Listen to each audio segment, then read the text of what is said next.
Fala, meus queridos alunos da disciplina de Direitos Reais. E aí, pessoal, tudo bem com vocês? Seguimos aqui a nossa aula através da modalidade remota, tendo em vista que permanecemos isolados, permanecemos na nossa quarentena para o bem de todos, né? Então, vamos lá. Hoje na nossa aula 22, a gente vai ter o estudo de dois institutos. Isso mesmo, a gente vai estudar dois institutos de uma única vez. O que a gente vai estudar hoje é o Instituto da Habitação e do Direito do Promitente Comprador. Bom, a gente consegue verificar esses dois institutos no nosso Código Civil, que tem previsão no livro 3, no título 8, que tem essa primeira, que é intitulado Direito das Coisas, a gente tem o direito da habitação. Já no título 9, a gente tem o direito do promitente comprador. E se você já está com o seu Vadimeco aí na frente, você pode conferir quais são os artigos. Se você não está, eu peço que você pause o vídeo nesse momento e vá pegar o seu Vadimeco, vá pegar a sua canetinha também especial para a gente fazer as anotações pertinentes nesse Vadimeco. Beleza? Bom, e se você já pegou, eu acredito que você já tenha dado o play no vídeo, você pode verificar que eles englobam os artigos 1414 a 1416 e também, isso para habitação, já para o promitente comprador, para o direito do promitente comprador, a gente verifica que é através do artigo 1417 e 1418. Então, vamos lá. Bom, o primeiro instituto que a gente vai estudar, que é o Instituto da Habitação, é um instituto de grande relevância, a gente consegue perceber, principalmente ali na matéria quando envolve direitos reais com direito de família. Então, quem gosta de direito de família, é bom ficar ligado nesse instituto, porque eu diria que certamente você vai aplicar. Eu já utilizei ele em um caso concreto, em um caso prático, que infelizmente eu não posso contar aqui maiores detalhes, tendo em vista que os casos de família, os casos que envolvem processo de família, eles são grafados com a questão de sigilo, com questão de segredo de justiça. Isso tem uma lei específica, de forma com que eu não posso dar maiores detalhes sobre essa questão, mas quando for o momento pertinente, eu vou falar da forma com que foi feito, mais ou menos sem dar uma maior número de riquezas de detalhes, beleza? E logo de cara, eu gostaria de trazer para vocês o conceito. E para trazer esse conceito de habitação, eu quero trazer um dispositivo legal, trazer logo o dispositivo legal sobre a habitação, depois a gente vai dissertando sobre alguns pontos relevantes sobre esse instituto e bora lá. Pega o vadimeco e pega a caneta. E o artigo 1414, ele tem a seguinte redação: quando o uso consistir no direito de habitar gratuitamente casa alheia, o titular deste direito não a pode ocupar nem emprestar, mas simplesmente ocupá-la com a sua família. Ou seja, diante desse artigo que trouxe alguns pontos relevantes, alguns pontos interessantes sobre a questão da habitação, ele traz também a questão da nomenclatura de uso, enfim, a gente pode depreender que nada mais é do que um direito real de morar gratuitamente em casa alheia. Isso mesmo, simples e seco dessa forma. Um direito real de morar gratuitamente em casa alheia. E, para tanto, a gente tem uma figura que é a figura do beneficiário, que também é denominado de habitador, exercerá esse direito que é intransferível e até mesmo personalíssimo. Esse direito real, ele é da pessoa, única e exclusivamente dela. E o que eu quero dizer com isso, eu digo que o beneficiário, ele não poderá tirar proveito econômico dessa coisa. Ou seja, no sentido dele alugar esse imóvel, no sentido dele realizar qualquer procedimento que venha a conseguir algum proveito econômico, certo? Porque é um direito real que limita o habitador a simplesmente residir, a única e exclusivamente residir, habitar esta coisa. E nesse sentido, eu quero aprofundar um pouco mais esse ponto com vocês e eu quero trazer uma boa doutrina. Então vamos ver, só que antes disso eu quero fazer o alerta que eu faço em todas as aulas, mais de uma vez ao longo das aulas. Se por acaso restar alguma dúvida, algum ponto de questionamento que você gostaria de ter, eu peço a gentileza de você colocar aqui no YouTube. Pode colocar nos comentários que eu vou te responder, assim como você pode entrar em contato comigo através do Moodle. Lá no Moodle, toda a aula que eu lanço, eu coloco esses slides no modelo de PDF para você guardar, para você utilizar como base de estudo. É importante falar que existe essa necessidade do estudo paralelo, busque uma boa doutrina. Na primeira aula eu trouxe uma série de recomendações biográficas para vocês. A biografia que a FACAP indica como necessária, aquela como ela indica como complementar. Inclusive também eu trouxe uma biografia recomendada pelo professor, que é além dessas que já foram recomendadas pela FACAP. Então notem que existe uma infinidade de possibilidades para vocês estudarem. É necessário esse estudo paralelo. E quando houver esse estudo paralelo, certamente vai haver alguma dúvida, vai haver algum ponto a ser dirimido. Então, vocês podem me procurar que a gente vai conversar e tentar esclarecer da melhor forma possível.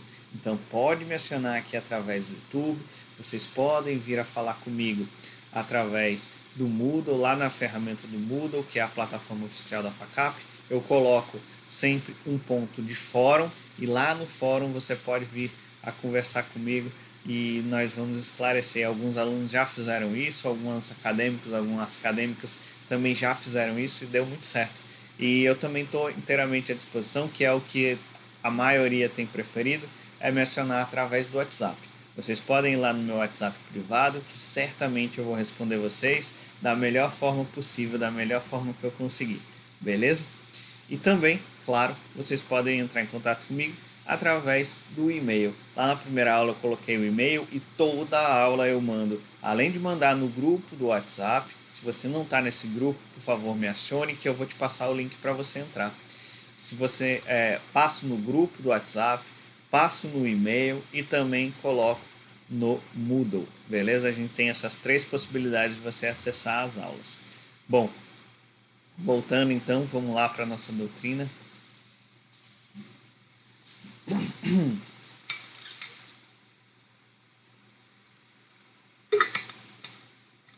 E a doutrina que eu trago para vocês é a doutrina de um excelente civilista, um civilista clássico que sempre é citado em qualquer outro livro que você porventura venha a estudar.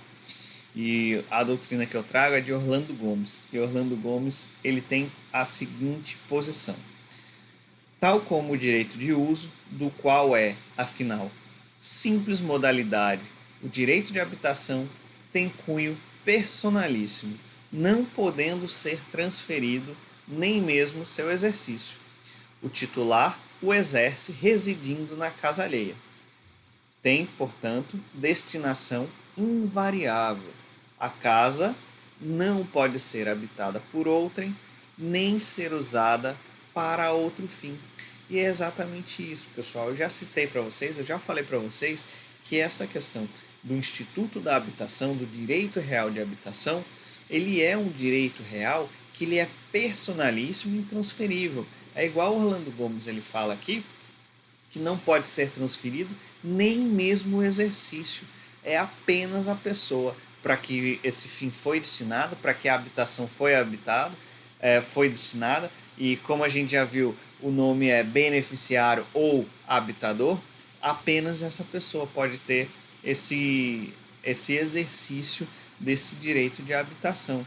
Então, meus queridos alunos, vocês se lembram quando eu comentei há pouco acerca dessa questão de habitação e eventual pagamento? Então, eu queria deixar claro para vocês um outro ponto. Se o direito real de habitação for conferido a mais de uma pessoa, e aí, o que vocês acham? Ou seja, visualizem a seguinte situação. A gente tem como beneficiário, como habitador, mais de uma pessoa. E diante disso, se uma dessas pessoas, ela habite sozinha, ou seja, que essa outra pessoa que foi também destinada ao direito de habitação, ela não está exercendo. Aí uma discussão que se tem, uma discussão que já foi objeto de doutrina, que já foi objeto de decisão, foi sobre a necessidade de haver pagamento para esta pessoa que está residindo. Ou seja, vou explicar melhor. Essa pessoa que não está utilizando o direito de habitação, enquanto tem outro que está exercendo o direito de habitação. E o direito real foi destinado para esses dois. Este que está residindo deve pagar algum título para o que não está residindo? E aí, o que vocês acham? Bom, e diante disso, o que a gente teve foi...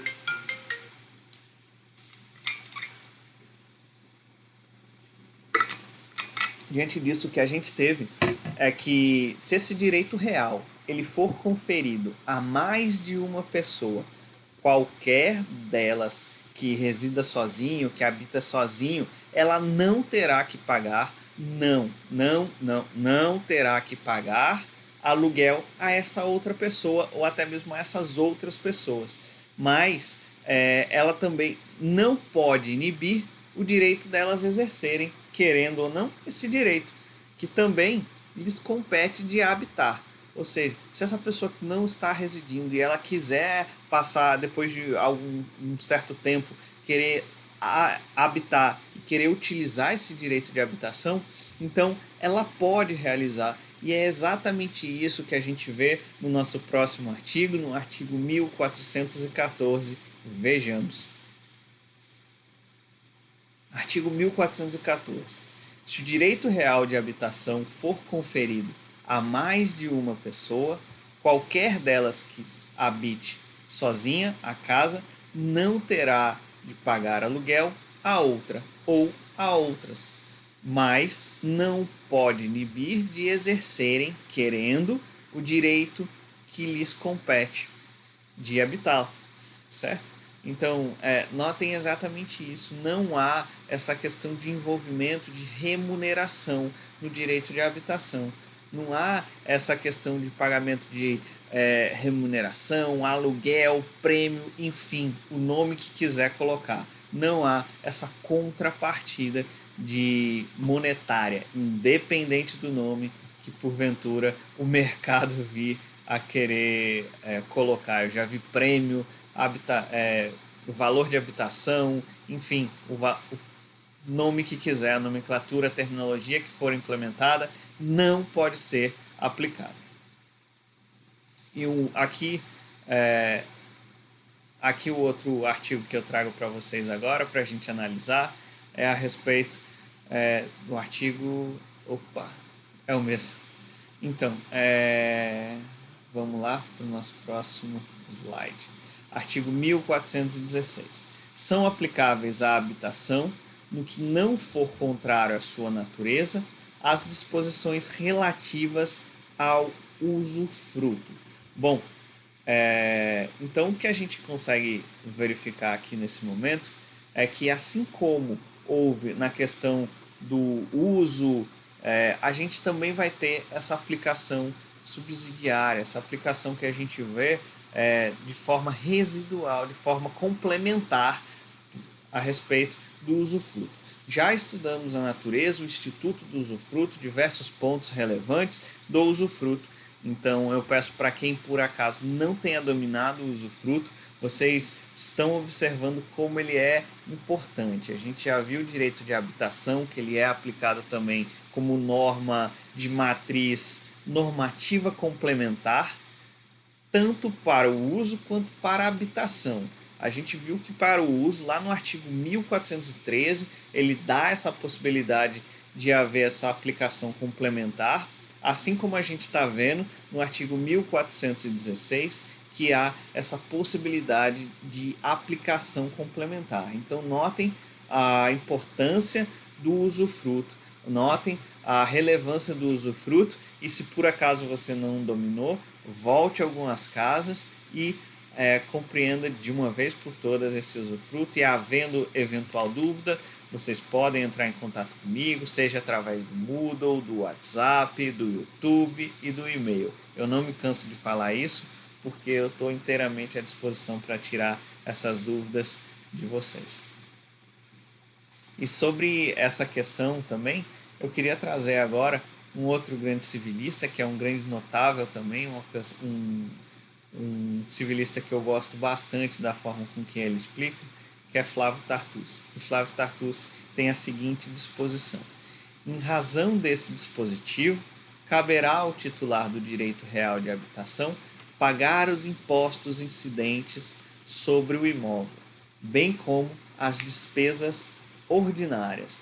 Além disso, a extinção do direito de habitação ocorre pelas mesmas razões em que se extingue o direito do usufruto. E sobre as questões da extinção do direito de usufruto, eu recorro ao artigo 1410, que lá tem elencado as possibilidades e foi comentada na aula passada. Então, eu torno a dizer, se você não dominou essa parte, volte para a questão do usufruto e dê mais uma olhadinha lá, que é importante. E aqui eu trago agora para vocês uma pergunta. Aquela pergunta que eu gosto que vocês respondam, nem que seja mentalmente, vocês podem falar alto se quiser, ninguém vai mal te interpretar dentro da sua casa, tá bom? Fique inteiramente à vontade, mas é importante que você fale. Por mais que você não domine o assunto, a forma da tentativa, pelo menos, já é uma forma de aprendizado. E a pergunta é o seguinte: diante de tudo que eu expus até agora sobre essa questão de habitação, sobre essa possibilidade da pessoa residir em casa alheia, sobre a possibilidade de ser um direito personalíssimo, enfim, diante de todos os pontos apontados até agora, vocês acham que é necessário o registro imobiliário? Quando eu falo em registro imobiliário, é você ir até o cartório e registrar devidamente o direito real de habitação. E aí, o que vocês acham? Sim ou não? Não me venha com depende, porque não é essa possibilidade. E aí, enquanto eu bebo água, pense um pouquinho.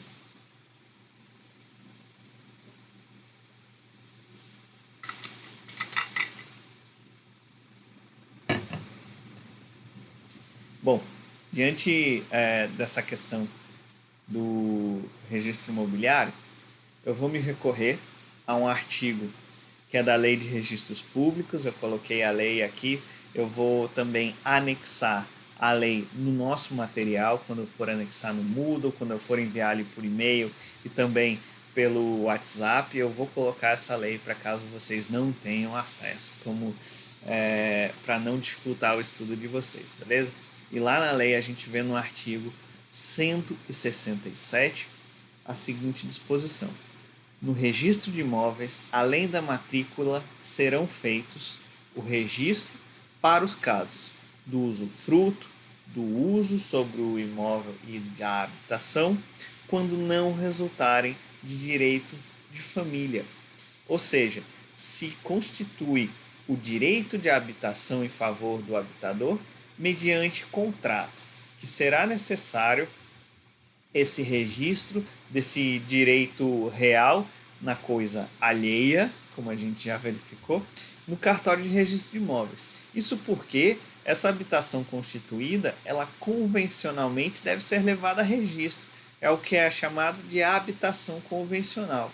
E por outro lado, a gente, quando tiver alguma derivação de lei desse direito, de alguma norma legal, do direito real de habitação, é o que é chamado de habitação legal. E pode ser que talvez alguém não consiga visualizar alguma possibilidade de habitação legal, mas é simples, pessoal. A gente pode recorrer ao nosso próprio Código Civil, lá no artigo 1689. Olhem aí, vai lá para o Vadimeco, busca essa página aí, busca esse artigo importante e faça aí sua marcação, sua bolinha, enfim, o que você precisar. É algo bem interessante esse caso da habitação legal, que esse exemplo que eu trouxe para vocês é quando a gente verifica do usufruto dos pais sobre os bens dos filhos menores e dispensa essa realização no cartório de imóveis. Então, o que a gente vê é que pode haver essa habitação, que é a habitação convencional, que é quando ela é feita através de um contrato, de um pacto, de um negócio jurídico. Esse negócio jurídico ele é levado a registro, e também a norma legal. A norma legal dispensa o registro, enquanto a habitação convencional ela pede o registro, conforme a gente pôde verificar neste dispositivo legal. Eu trago aqui agora uma outra pergunta para vocês, um outro ponto que eu gostaria que vocês respondessem, que é o seguinte: o direito real de habitação ele pode ser objeto de acordo em procedimento de divórcio? E aí, o que vocês acham? Bom, a gente, como eu falei no início da aula, eu já participei de mais de uma vez, na verdade, eu pactuei essa questão do direito real de habitação, e foi exatamente um procedimento de divórcio. Como eu disse, infelizmente eu não posso trazer maiores detalhes, não posso trazer uma riqueza de detalhes, por conta do processo ser grafado sobre o segredo de justiça. Isso é uma questão legal, eu não posso falar nem um ponto que foi tratado nesse direito de família, até porque o meu cliente confiou em mim nesse ponto, e evidentemente que eu não vou descumprir esse pacto, esse dever de transparência, esse dever de confiança que me foi dado. Então, o que eu posso dizer é isso. É feito bastante em questão do procedimento de divórcio, que pode haver, como eu disse para vocês, esse acordo homologado judicialmente nos autos da ação de divórcio, em que fica convencionado em que uma dessas partes, um dos divorciandos, ele permanecerá residindo no imóvel do casal, que era casal, né? Que com o divórcio deixou de ser. Então ele vai passar a residir nesse imóvel isento de qualquer ônus, pelo tempo em que for pactuado, em que tempo em que for desejado ali pelas partes, tendo em vista que é um acordo. E diante disso, ele pode inclusive haver uma eventual renúncia de uma cota desse valor de pensão que seria destinado a aluguel. E implica nessa questão do direito real de habitação, e assim sendo, é até mesmo desnecessário haver o registro no cartório, porque aqui está sendo tudo bem que é uma declaração de vontade das partes, tudo bem que é um pacto, mas o que a gente vê é que é um acordo que ele é homologado judicialmente. Sendo homologado judicialmente, não há essa necessidade de se fazer o registro. E, bons, meus queridos alunos, finalizada essa parte aqui, a gente já falou de alguns pontos relevantes da questão da habitação. Vamos avançar nessa questão do direito real de habitação. No âmbito agora, vamos falar um pouco sobre a questão das relações sucessórias. E o que eu trago para vocês aqui é uma doutrina de Pablo Malheiros, que ele diz o seguinte: o direito real de habitação é qualificado como herança, como legado ou como direito diverso de ambos. E aqui ele explica o que é isso, e ele explica um posicionamento, que inclusive é o posicionamento majoritário que eu trago para vocês, porque ele trata de uma propriedade muito boa.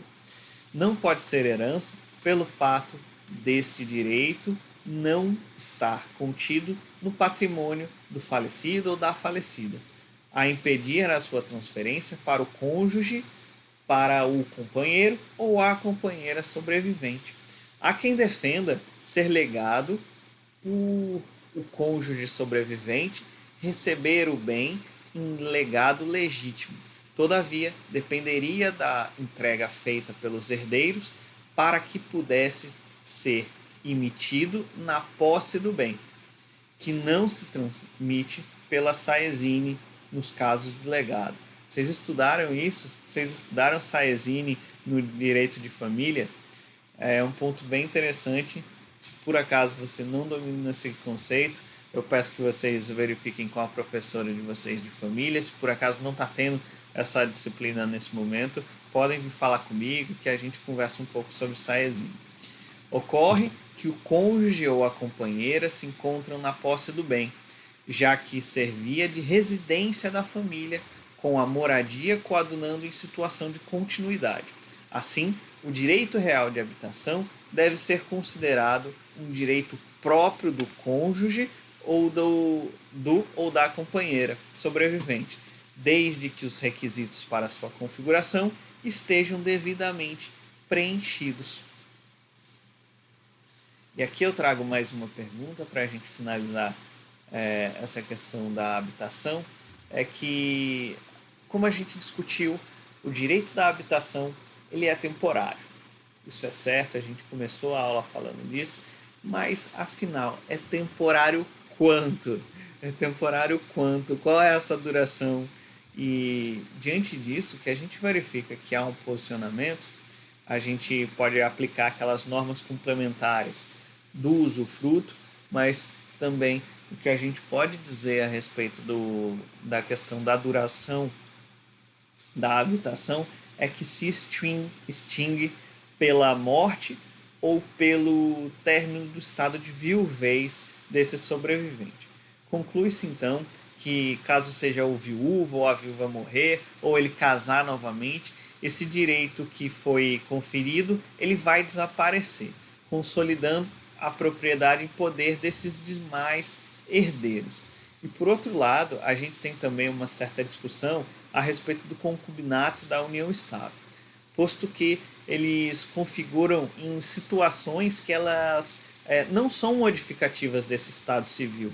Não é, por exemplo, igual a um casamento, então não há essa alteração desse estado civil.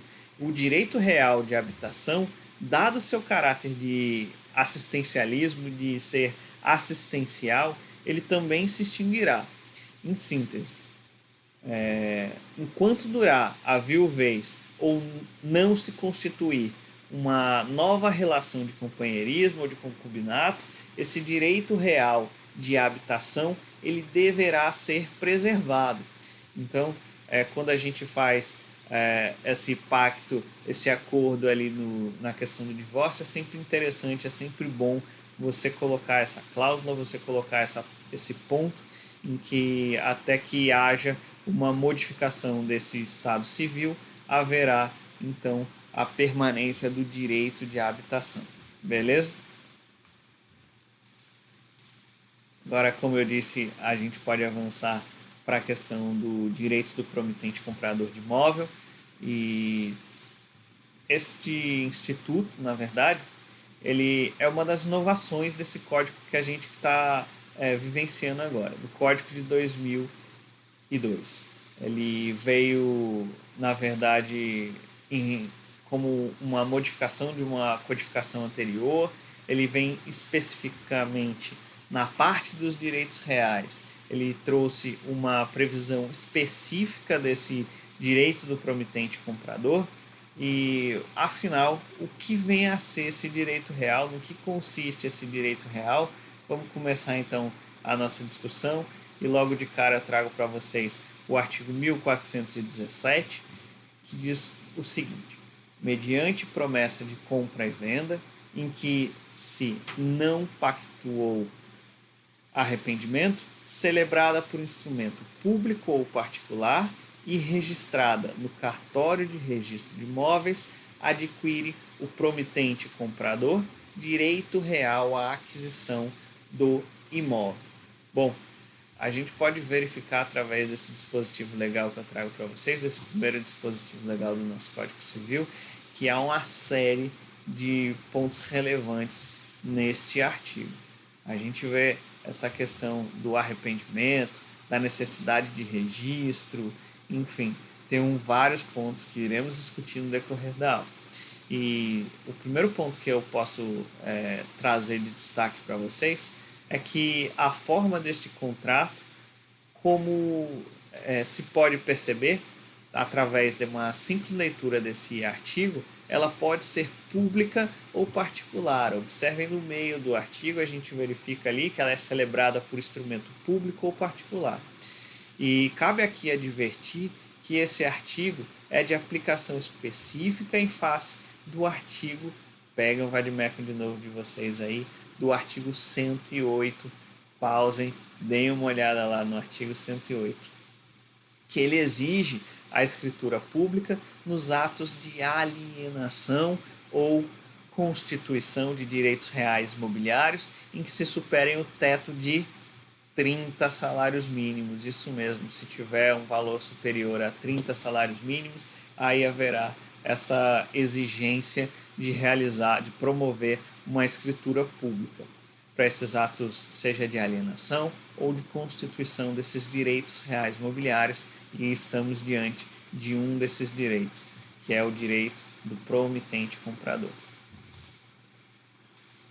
E no artigo 1418, a gente tem a seguinte redação: o promitente comprador, titular de direito real, pode exigir do promitente vendedor ou de terceiros a quem os direitos destes forem cedidos a outorga da escritura definitiva de compra e venda, conforme o disposto no instrumento preliminar, e, se houver recusa, requerer ao juiz a adjudicação do imóvel. Portanto, não se trata, por certo, de um contrato preliminar comum, mas sim de uma verdadeira promessa bilateral sui generis. Isso mesmo, na medida em que potencialmente vai gerar uma eficácia real e vai inclusive comportar uma execução específica a respeito desta promessa bilateral sui generis. Isso porque, quando o promitente vendedor e o promitente comprador celebrar, essas partes elas vão estar envolvidas e vão assumir a obrigação de se fazer um contrato definitivo de compra e venda, mediante essa outorga de escritura de venda do imóvel compromissado, após o adimplemento de todas as obrigações que porventura forem assumidas, as obrigações financeiras, as obrigações administrativas, enfim. Então, o que a gente verifica aqui é que há, na verdade, essa assunção dessa obrigação de fazer o contrato definitivo de compra e venda. Então, vamos ver uma doutrina a respeito desse ponto que eu estou comentando com vocês. E eu trago Pablo Stozzi, um excelente civilista também, um civilista mais moderno, que tem uma linguagem muito boa de ser estudado, direito civil. Quem não gosta de direito civil pode procurar Pablo Stozzi, que você vai passar a gostar, que diz o seguinte: trata-se, pois, do direito real conferido ao promitente comprador de um imóvel em virtude de um contrato preliminar especial de compra e venda, que é um compromisso de venda, firmado com o promitente vendedor, sem cláusula de arrependimento, em instrumento público ou particular e devidamente registrado em cartório de registro imobiliário. Por isso, melhor seria colocá-lo em uma categoria própria, qual seja o direito real de aquisição à coisa, ad rem, uma vez que não guarda a suficiente identidade com as duas outras categorias, de gozo e fruição ou até mesmo de garantia, para o fim de encontrar assento em uma de qualquer uma dessas. Bom, e aqui eu trago um pensamento, um entendimento, que é o seguinte: o grande diferencial da promessa irretratável de compra e venda é, indubitavelmente, a possibilidade de adjudicação compulsória do bem, decorrente de sua eficácia real. E cumpre aqui observar ainda que essa promessa irretratável ela gera uma eficácia real com o respectivo registro no cartório de registro de imóveis.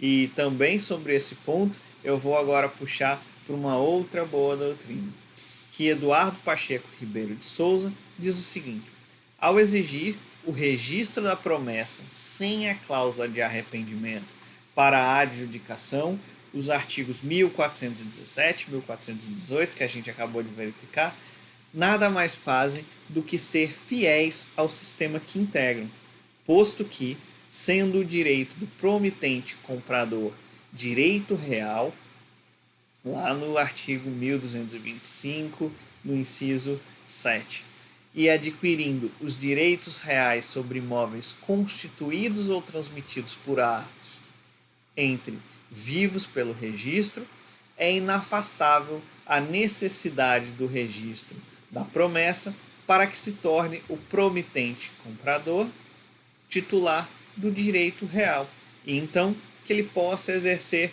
com essa eficácia erga omnes, com essa eficácia para todos. E caso essa promessa de compra e venda ela esteja devidamente registrada, conforme prevê toda a regra, poderá esse comprador, esse promissário comprador, ele na forma dessa legislação especial, ele ajuizar uma demanda, que é a demanda da adjudicação compulsória, que caso em que ele solicita para o juiz, ele solicita para o magistrado que, por sentença, esse juiz ele adjudique esse imóvel compromissado ao seu patrimônio. E se o vendedor ele não lhe houver outorgado, essa escritura é definitiva, conforme foi convencionado. Então ele vai pedir uma intervenção estadual, ele vai pedir uma intervenção do terceiro, que é essa mão do Estado, para que cumpra o que foi comprometido lá no pacto que eles realizaram. E aqui eu trago para vocês, para a gente finalizar a nossa aula, uma discussão, uma boa discussão que está ensejando uma série de discussões doutrinárias, que é o seguinte: o que fazer se esse compromisso de compra e venda não houver sido registrado? E aí, o que vocês acham? Qual seria a saída que vocês realizariam caso um cliente futuramente venha te perguntar a respeito disso? Vocês não podem fazer a adjudicação compulsória tendo em vista que não foi devidamente registrado em tese, correto?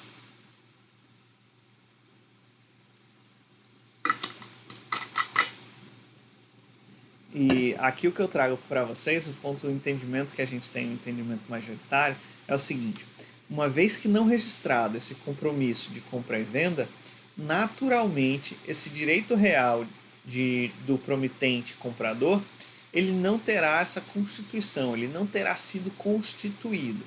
Em verdade, firmada essa promessa de compra e venda, ainda que não registrado seu instrumento, esse contrato ele gera efeitos.